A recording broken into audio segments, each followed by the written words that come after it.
Hola amigos de Cazuela. Ayer se estrenó la película Un viaje a Tombuctú. De eso vamos a hablar más tarde con su directora, Rosana Díaz. Pero antes vamos a conversar acá con Martín Roldán. Hola Martín, ¿cómo estás? ¿Cómo estás? Dentro de pocos días se inaugura el Mundial y queremos hablar un poco sobre literatura y fútbol, que va a girar las conversaciones de todo el mundo sobre eso. Tú eres autor de este libro, Este amor no es para cobardes, ¿no? Que a pesar de aparecer ahí una foto de Alianza, acá todos somos del Sport Boys. Vamos a hablar un poco sobre esta motivación que tiene la gente a veces de escribir sobre el fútbol. ¿Cómo nació tu afición, digamos? ¿Por qué te animaste a escribir este libro? Bien,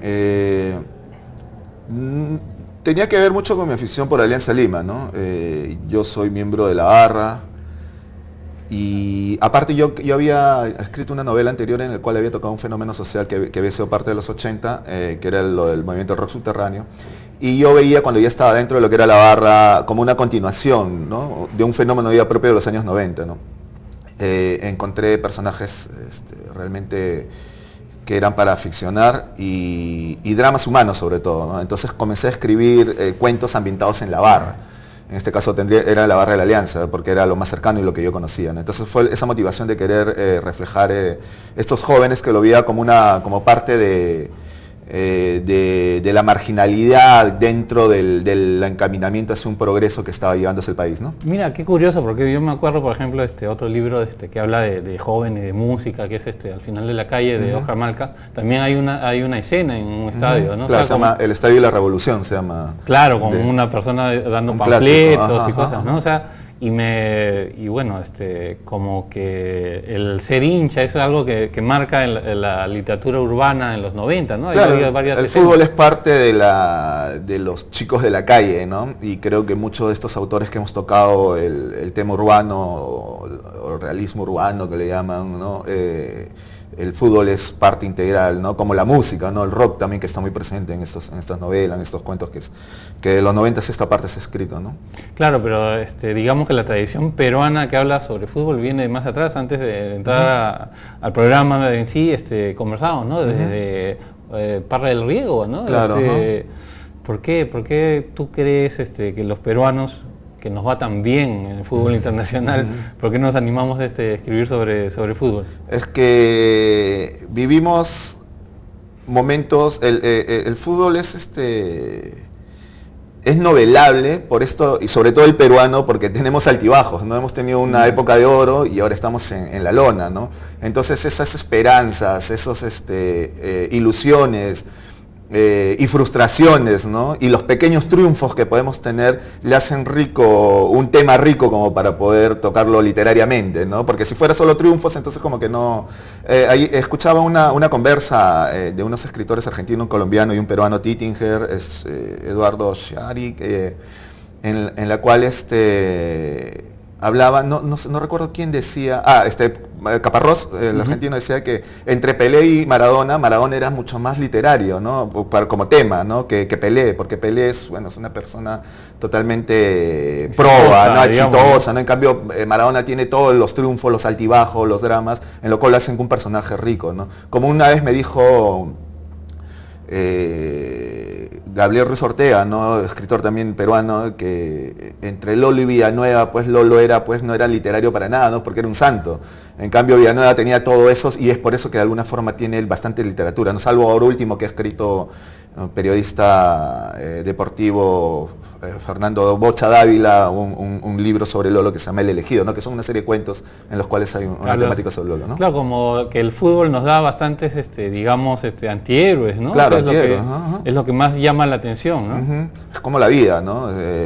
Encuentras de todo, ¿no? Sobre todo el dramatismo que puede, por lo mismo que es pasión, ¿no? El fútbol es pasión, no es una simple afición, ¿no? O sea, el que no es apasionado en el fútbol es como que te comas un ceviche sin ají, ¿no?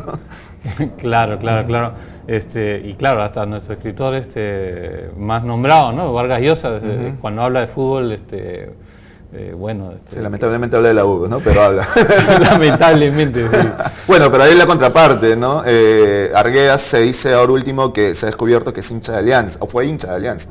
Incluso Alonso Cueto dice que el que lo llevaba a ver al estadio y lo llevaba a ver a Alianza era Arguedas, ¿no? Y es donde él adquiere esta pasión por Alianza Lima, ¿no?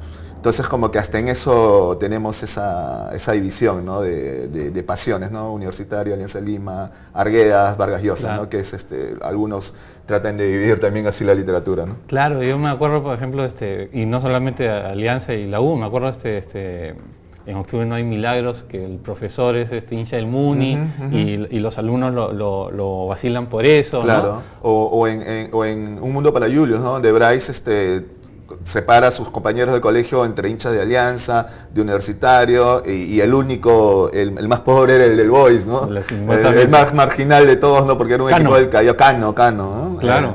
Y él decía, pues no, que los de la U y Mujercita de la Alianza U y Negrita, ¿no? Entonces todos esos estereotipos que se tenía ya de antes, de lo que hasta ahora duran, ¿no? De lo que es como si dice, las identidades o los imaginarios de lo que es cada hinchada, ¿no? Y dime, para ti, ¿qué historia de fútbol peruana te gusta, te llama la atención? Me contabas una de uno dedicado a la U. Bueno, sí, eso es un cuento que me marcó porque yo lo leí en primaria, ¿no? En esas enciclopedias Venciendo que venían, bueno, los que tenemos más de 40 recordamos esos libros de primaria. Había un cuento de Alfonso Tealdo que se llamaba Ochoa, ¿no? Que estaba dedicado a este célebre hincha de Universitario de los años 50 o 40, no recuerdo bien. Y que toca el tema del fútbol, pero a partir de este hincha, ¿no? Y de su afición por Universitario y bueno, no muere en la realidad, ¿no? Pero en la ficción sí, y es todo un drama a raíz de una goleada que le dan a Universitario el Botafogo, creo 8-0, ¿no? Entonces por eso le comenzaban a decir Ochoa. Y que de alguna forma influenció de alguna manera a cuando yo me animé a escribir los cuentos de Muertos para Cobardes. Claro. ¿Y cuál más te acuerdas? ¿Hay uno que te marque, que recuerdes bastante? Aparte de ese. Hay otro cuento de Augusto Higa Oshiro que se llama El Equipito de Mogollón, ¿no? Que es una prosa muy poética, con jerga, pero no es una jerga la de ahora, ¿no? Es la de los años 60, 70. Y que es un lenguaje muy elaborado y todo, ¿no? Y que es un drama en el cual un jugador traiciona al final al gran equipito de Mogollón, un equipo de barrio que iba por todos lados de Lima y de provincias a jugar, y que cuando pasa a la final es comprado por el otro equipo, y como decía en una parte, ¿no? Cuando no hay dinero, el hombre honesto se acaba, decía. parece Bertolt Brecht esa frase ya. Seguro, porque Augusto Higa tiene esa influencia, ¿no? De esos escritores así comprometidos, se podría decir. Claro, muy bueno, ese es Augusto. Y bueno, y qué curioso, ¿no? O sea, me pongo a chequear hay libros sobre fútbol, literatura sobre fútbol, pero es poco lo que hay, por ejemplo, en cine, por ejemplo, para fútbol más es box, ¿no? Qué curioso, ¿no? Que el fútbol se preste más para literatura que para el cine, ¿no? Creo que la industria del cine creo que está dominada por la norteamericana, pues, y ahí el fútbol, lo que ellos llaman soccer, no está dentro de sus pasiones, ¿no? El box sí, ¿no? Por decirlo. E incluso yo vi una película que está basada en una novela de un inglés que se llama algo de Yo en las gradas, Mi vida en las gradas, que trata sobre creo que del Chelsea, de él como una novela sobre un hincha, y lo hicieron sobre un hincha de hockey. Y sale Drew Barrymore, sale en la protagonista de esta película. Yo me enteré después de que esta película estaba basada en una novela de fútbol, o sea, no. El mismo autor de Alta Fidelidad. Creo que sí, no recuerdo. Sí, ahorita no me acuerdo el nombre, claro, que es muy bueno. Pero entonces ellos ya, la cultura norteamericana no ve el fútbol como parte suya, ¿no? Pero el box sí, ¿no? O sea, el box sí es parte, entonces hay mucho más películas en ese sentido. Y en Latinoamérica, de alguna forma, sí hay películas, pero está más centrada en lo que es la literatura, ¿no? Claro. Y bueno, ya para ir redondeando, ¿algún libro que recomiendes de fútbol le recomendaría los cuentos de Fontana Rosso, ¿no? O sea, hay un cuento que me parece tan hermoso que se llama El viejo Casale, ¿no? De un viejo hincha de Rosario Central que que unos hinchas que era la cábala y en la final un Newell's Rosario lo llevan hasta el estadio River donde iba a ser esta final contra todas las recomendaciones médicas porque sufría del corazón y bueno, no les voy a decir el final, pero búsquenlo, que es un cuento terriblemente hermoso, ¿no? O sea, y que tiene que ver con el fútbol y con la vida y con muchas cosas más. Claro. ¿No? Y qué curioso que los equipos que digamos no son más exitosos son los que generan mejor literatura, digamos, ¿no? Es que, como te digo, ¿no? Donde hay drama, donde hay altibajos, donde hay pasión exacerbada a pesar de las tragedias y de los sinsabores, hay pequeños triunfos que realmente reflejan así la vida, ¿no? Entonces ahí creo que es más de tema literario, ¿no? Claro. Que vivir siempre en los triunfos y en las alegrías, ¿no? Okay, perfecto. Eso es para folleto de Testigo de Jehová. Claro. Y dime, ¿cuál es tu pronóstico? ¿Quién gana el Mundial? No soy muy seguidor de selecciones, te voy a decir. Yo soy más seguidor de Alianza, que es lo único que me apasiona de alguna forma. Pero viendo bien, creo que habrá una final. No pronostico porque no tengo esa... no sé, pero creo que va a ser una final Alemania-Brasil, ¿no? Y espero que sea así. Ok, perfecto. Gracias, Martín. Gracias a ti por la invitación. Bueno, hace poco estuvo en Lima Luis Rafael Sánchez, un ícono de la literatura peruana. Aprovechamos su estadía para conversar con él sobre música y literatura, para cómo nos une la música a los latinoamericanos. Le dejamos con ese informe y después seguimos con la entrevista a Rosana Díaz. Usted en varios de sus libros hace referencia a la música, ¿no? La importancia de llamarse Daniel Santos, que es un artista de su país, Macho Camacho, Devórame otra vez. Yo creo que en la música popular se ha ido de alguna manera construyendo la biografía sentimental del continente, de nuestro continente hispanoamericano. Ahí estamos, y estamos volcados todos. Tengo un nuevo libro titulado Vida, nada me debes, el verso del famoso poema En paz de Amado Nervo, donde recopilo varios textos de cultura popular. En uno uso como epígrafe una afirmación de García Márquez: el bolero es la vida. Y esa afirmación aparece en su novela Memoria de mis putas tristes. Y yo creo que realmente en la música popular hemos encontrado por fin un lugar donde todos cabemos, al margen de las diferencias sociales, raciales, sexuales, religiosas. Ahí estamos todos, ahí está nuestra Biblia universal. Digamos que a los latinoamericanos nos une la música, ¿no? Es el gran vínculo, es el gran vínculo. Y ese vínculo realmente se cimentó por vía del cine mexicano, que es un cine esencialmente musical. De hecho, Pedro Vargas tiene una canción en que equipara las 21 repúblicas con 21 muchachas. Guitarra de América, voz melodiosa. Guitarra que suena del norte hasta el sur. A 21 muchachas, queridas y hermosas, por favor te pido que las cantes tú.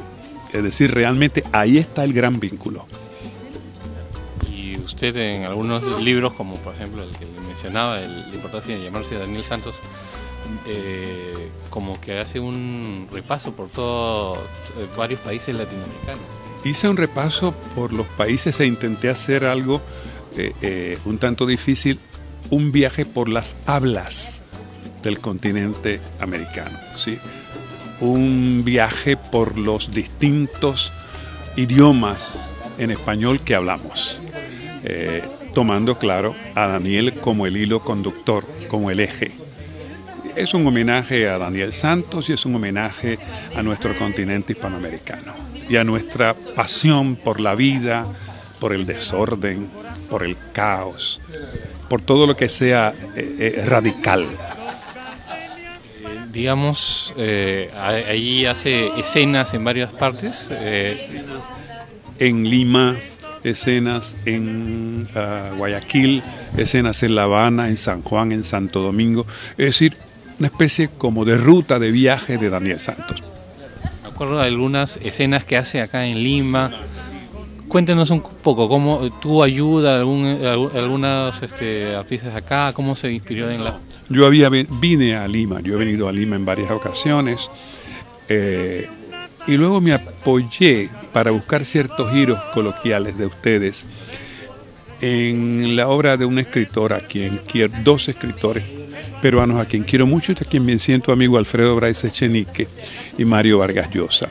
Es decir, hay un apoyo en ciertas maneras de hablar, en ciertos giros coloquiales, que me permití saquearlos a esos estimados escritores y amigos.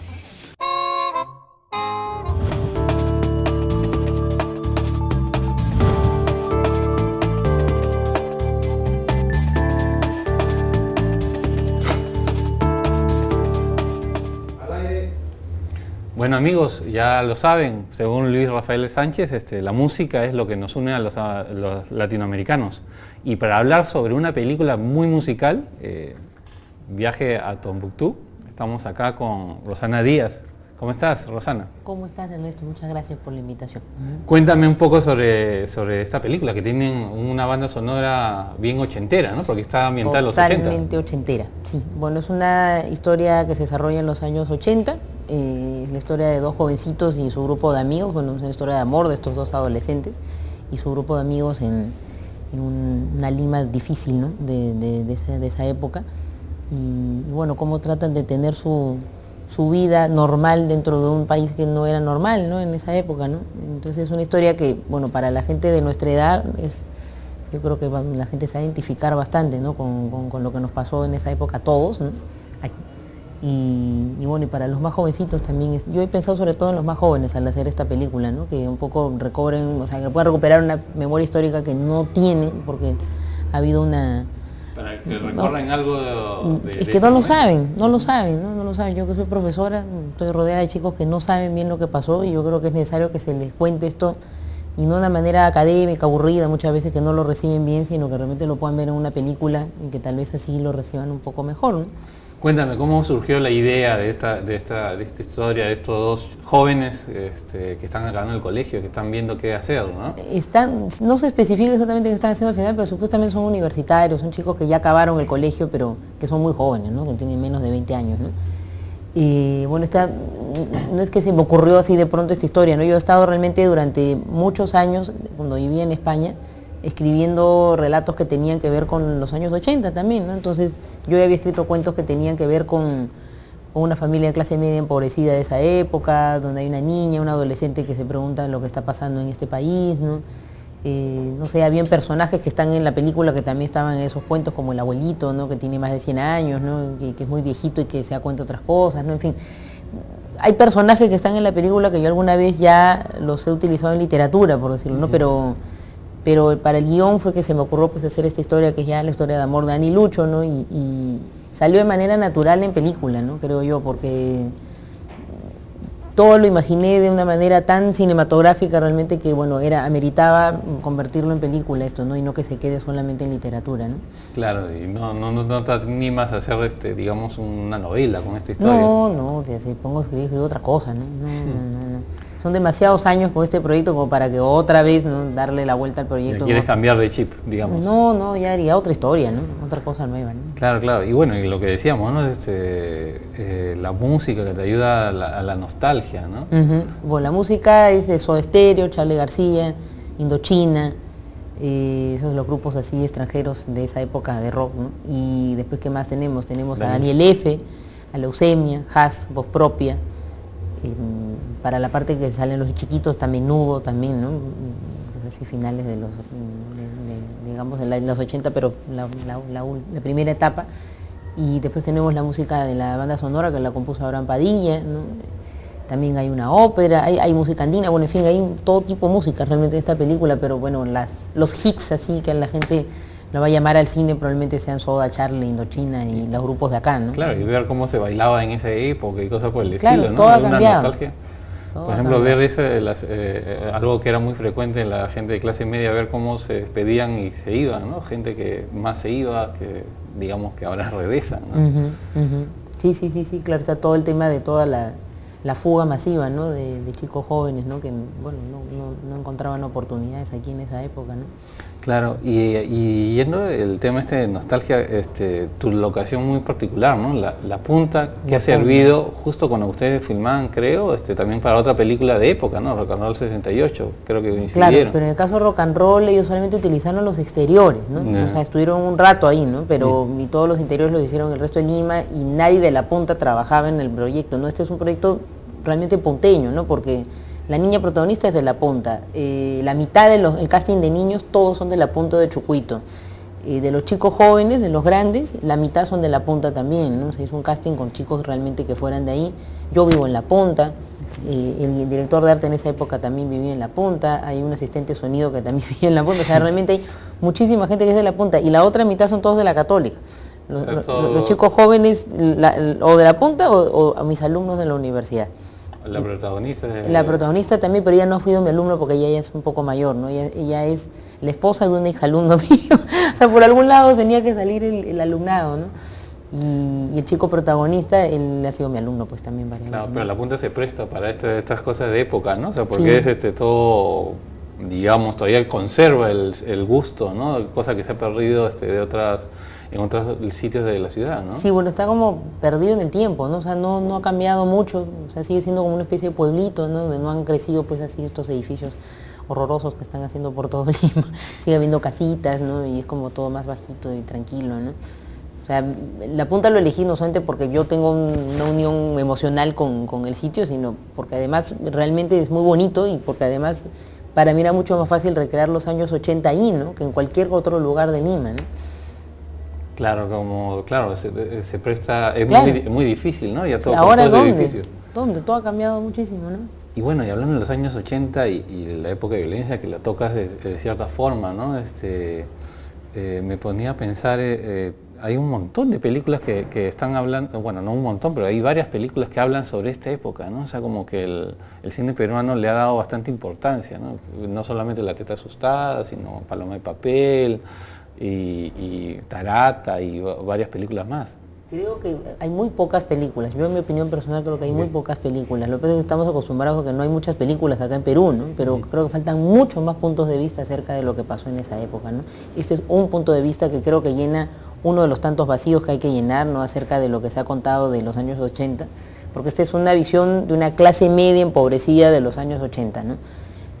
A mí no me habían contado esa historia, a mí no me habían contado mi historia, al menos en el cine peruano, ¿no? Entonces, además desde un punto de vista, desde una primera persona, hay que decirlo, ¿no? Desde el mundo personal, íntimo, ¿no? De una jovencita, ¿no? O sea, ese personaje no existía tampoco antes acá en el cine, ¿no? Entonces es desde un mundo muy chiquitito, ¿no? Contar un poco la historia del Perú, ¿no? Entonces, pero creo que hacen falta muchos más puntos de vista acerca de lo que pasó, ¿no? Claro, para que no se pierda lo que tú me dices, ¿no?